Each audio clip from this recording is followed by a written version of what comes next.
Hello everyone, I welcome you all for the today's session of Daily Current Affairs. जो भी इस session से नए जुड़ रहे हैं उनको मैं बता दूं कि किस तरीके से हमारा सेशन चलता है।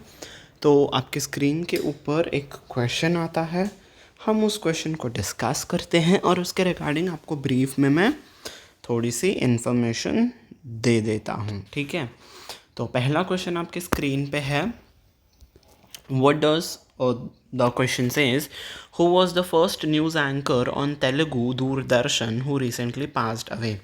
तो कौन थे वो न्यूज़ एंकर जो कि पहले व्यक्ति थे जिन्होंने तेलुगु लैंग्वेज में आपकी न्यूज़ पढ़ी थी। ठीक है, वो भी दूरदर्शन के चैनल पे। ठीक है, yes, correct answer is option number A, Shanti Swarup. तो ये बस वन लाइनर न्यूज़ थी, इसके बारे में ज़्यादा कुछ डेप्थ में जाने की ज़रूरत नहीं है। Next question, who was awarded CIDC Partners in Progress Trophy at the 15th CIDC Vishwakarma awards? तो ये ट्रॉफ़ी का नाम है CIDC पार्टनर्स इन प्रोग्रेस, और इवेंट का कौन सा एडिशन था? 15th इवेंट था विश्वकर्मा अवार्ड्स के। ठीक है, तो किस कंपनी को ये अवार्ड मिला? ठीक है, ये कॉर्पोरेट सोशल रिस्पॉन्सिबिलिटी के एस्पेक्ट पे अवार्ड दिया जाता है कि जिन्होंने कॉर्पोरेट सोशल रिस्पॉन्सिबिलिटी में अच्छा प्रदर्शन किया है उन लोगों को ये अवार्ड दिया जाता है। ठीक है, तो किस कंपनी को, उस कंपनी को ये अवार्ड दिया जाता है। किस कंपनी को ये अवार्ड मिला? Yes, correct answer is option number B, SJVN limited.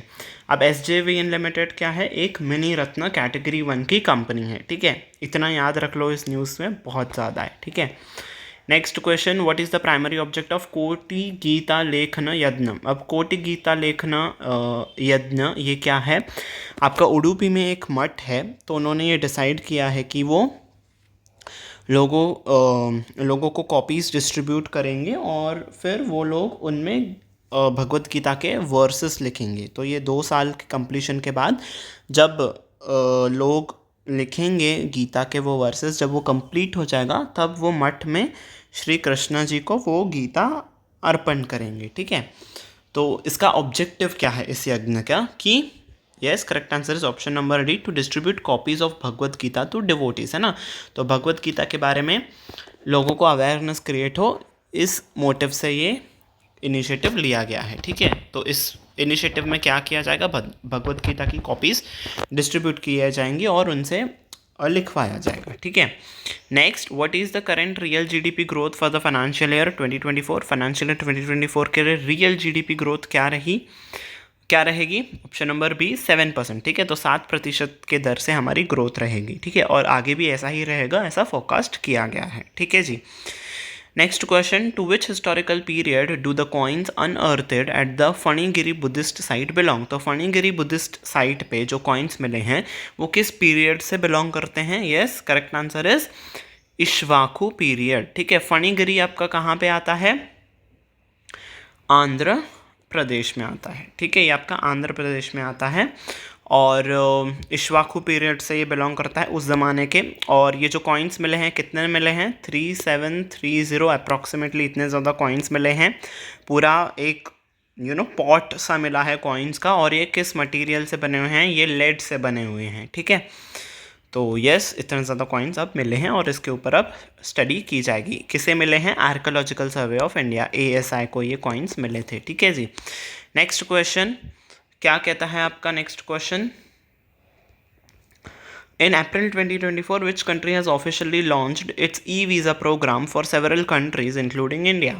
तो e-visa program किस कंट्री ने लॉन्च किया है जिसमें इंडिया भी इंक्लूडेड है? ठीक है, मतलब कौन सी है वो कंट्री जो ई-वीज़ाज इशू करेगी इंडिया के लिए भी? Yes, correct answer is option number 3, Japan. ठीक है, तो जापान ने with a view to increase the tourism, उनके कंट्री में लोग ज़्यादा आएँ तो उसके व्यू पॉइंट से इन्होंने ये ई-वीज़ा प्रोग्राम की शुरुआत की है। ठीक है, कई सारे कंट्रीज़ हैं जैसे कि US है, ऑस्ट्रेलिया है, UK है, सऊदी अरेबिया है, उसमें इंडिया भी इंक्लूडेड है।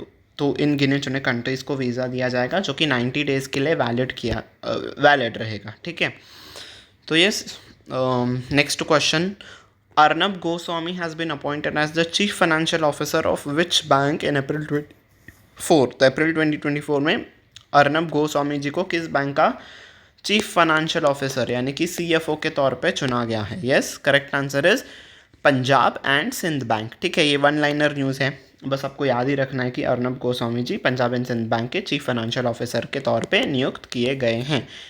ठीक है जी। Okay, so this was it for the today's session. बहुत ही शॉर्ट एंड स्वीट सा सेशन रहा। इन अ वे ये आपका रिविजन सेशन भी रहेगा। ठीक है जी। So if you have liked it, don't forget to hit on the like button और don't forget to share it with your friends, ताकि उनकी भी रिविज़न अच्छे से हो, उनका भी करंट अफेयर्स अच्छे से प्रिपेयर हो पाए। और सब्सक्राइब बटन पे भी प्रेस कर देना। Last but not the least, bell icon पे भी प्रेस करना, ताकि आने वाले क्लासेस की नोटिफिकेशन आपको टाइम टू टाइम मिलती रहे। ठीक है जी।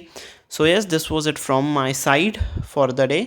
Until you meet next time, take very good care of your self. Bye bye everyone.